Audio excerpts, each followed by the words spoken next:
moved into a little bit about terminology that you're going to run into. And we left off at this point where we're looking at how the subdivisions are for the abdomen and how you're going to probably see them listed. You're going to see RUQ, okay? You're going to see what hopefully will let you know, okay, well, if you see RUQ written in big letters, right upper quadrant, and so forth. I left off at that point because the next terms that we get to are these planes. What exactly does that mean? These terms for planes, not like, you know, the plane flying across the sky, but telling us a certain cut through the organism. They're not only going to be applied to like the body as a whole, but they can also be applied to specimens. Like if there's a specimen on a slide that you might be looking at, it will let you know, well, maybe this is a longitudinal cut, maybe this is a cross-sectional cut, maybe it's oblique. It's going to let you know how that particular specimen was cut that you're viewing on the slide. When we look at this as the entire being, okay, plane, plane, plane, they're pretty much telling us the term, if we were to take that organism, cut it all the way down the midline, cut it all the way across, cut it down the side. All right, sort of like if we were to take it and open it in some way like a book, which is kind of cool. And if you ever saw Body Worlds, like I mentioned the other week, well, last week, because we're only in our second week, last week, oh, that was so cool. Because that's what they did. They took the bodies and they kind of like opened up all these pieces, the pieces and stuff. But when we hear the term median, think of think of the midline. Sagittal. Now, what that's going to tell you. Now, if we think about the midline through the organism as a whole, if that organism's slice, so to speak, if we go a little bit to the left of that organism or a little bit to the right, we're still thinking about cutting down the middle. We're just not straight on the middle. But could this apply to anything else?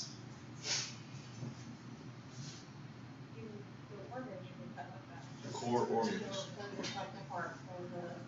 We can take it and we can apply it to a part of the body. We think about the brain. We think about the heart. We think about the large intestines. Okay?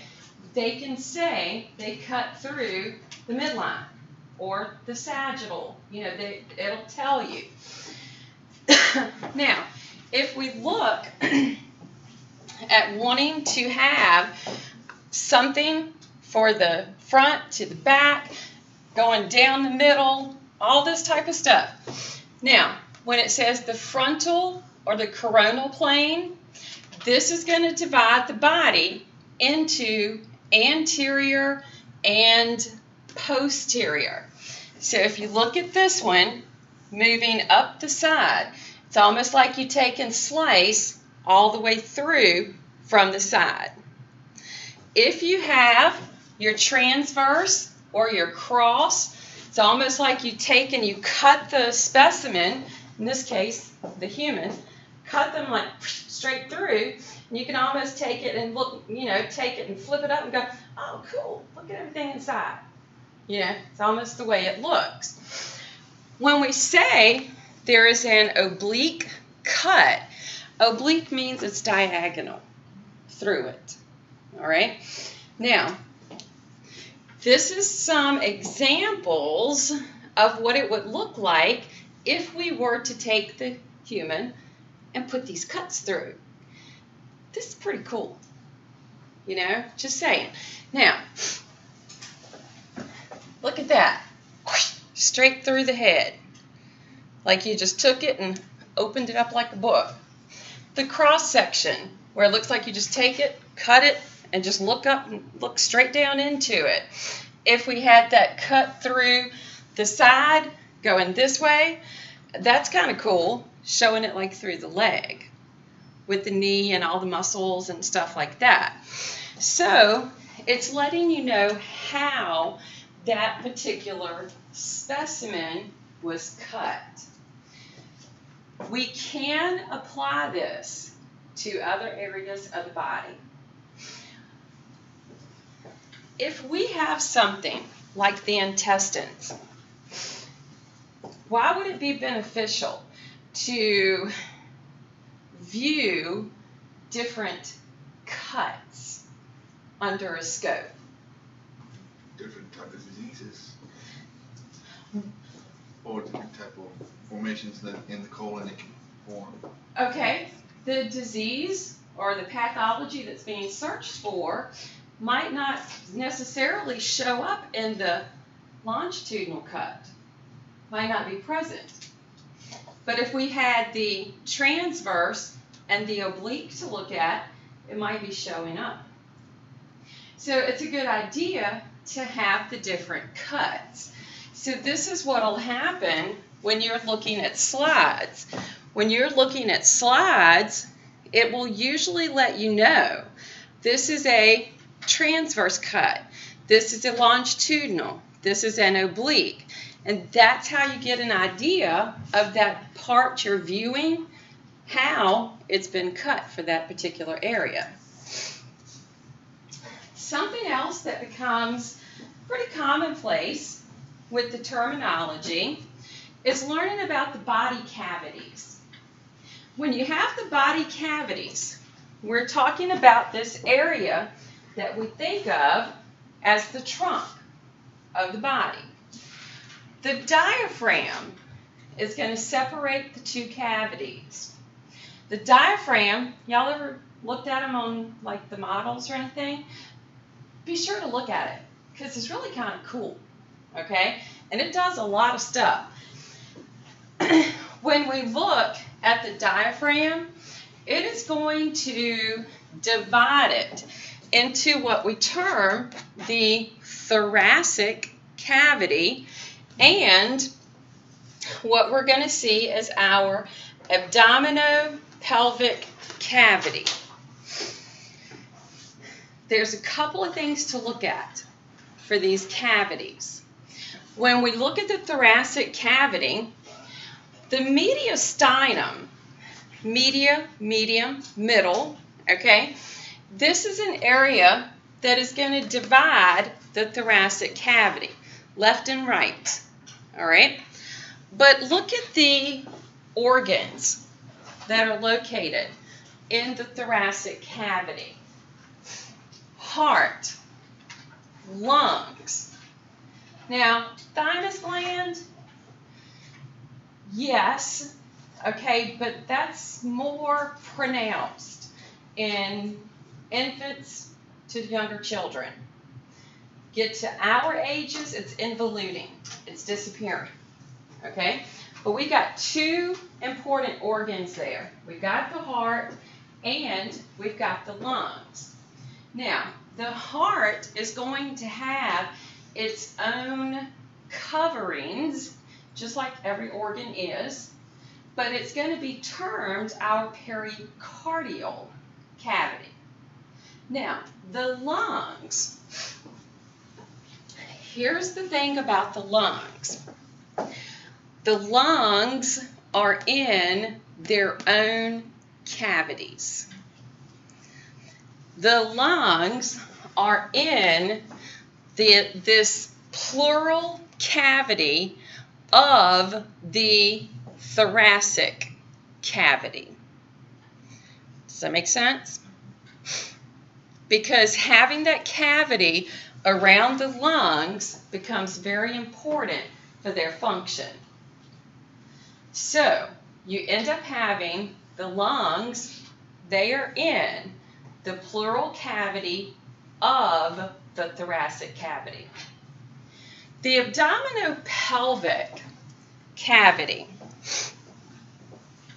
The abdominopelvic cavity, abdominal, pelvic.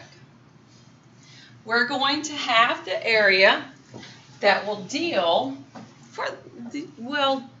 let's keep it at abdominal organs, pelvic organs. The two together, abdominopelvic.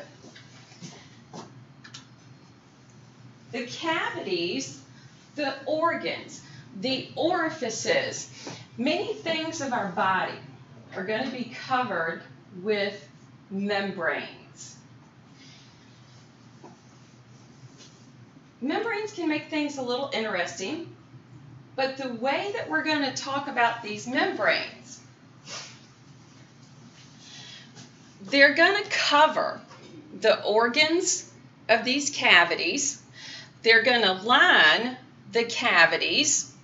The way that we get the coverage, just like this picture is trying to show, if you take a balloon that's not completely full of air, press your fist down in it, that inner portion of the balloon is going to cover all of these little nooks and crannies of your hand, right? Then the rest of the balloon is nice and uniform, okay? The organs are referred to as viscera. So if you ever hear the term viscera, this is what it's referring to. It's referring to the organs of the body. So like you might hear, oh, they're having a visceral reflex. They're letting you know one of the organs of the body is having an issue with something. The organs are going to have this type of coverage, especially the heart and the lungs. When you look at the heart, for example, about the size of your fist, okay, it's going to have the coverings that are going to be directly around all of the makeup of the organ, and then the outer portion is going to be nice, pretty nice and rounded and smooth and that sort of thing. The part that physically touches the organ is the visceral membrane. The one that kind of wraps around it as a whole is going to be the parietal. Now, the lungs are going to be a little different story because the structure of the membrane, which is still going to be the same, we're still going to have the visceral, we're still going to have the parietal, but it's going to be connected to the pleural cavity in the thoracic cavity. When we have it, when it creates what we term a serous membrane, does serous make you think of anything? It's okay. Serous fluid? Ever heard anybody use that term? Okay. This is the fluid that's going to be found between these two layers. So between a visceral and a parietal layer, when it's a serous membrane, it's going to be fluid filled. Pericarditis, pleuritis, pleurisy, any of those terms? Pericarditis. Is what? Inflammation of the fluid around the heart. It's going to be an inflammation of these linings around the heart. Very painful. People actually feel the beating of their heart. Okay? So this would be something going wrong with that fluid inside of those membranes. So they can get inflamed, They can, and from what I can understand, it is very painful for the people that have inflammation around these organs. When we talk about the serous membranes, in the cavities where they're found, their terms are going to be specific to the organs that they're close to. For example, pericardium. Cardio, let that always tell you the heart. What does the term peri mean? Around. So it's letting you know it's around the heart. The pleura, whenever you hear pleura, let that make you think of the lungs. All right, so the pleural cavity. Peritoneum. This one is the abdominal. Great big huge cavity that we have to have lined through here. Covering some pretty interesting organs too, housing I should say, some interesting organs.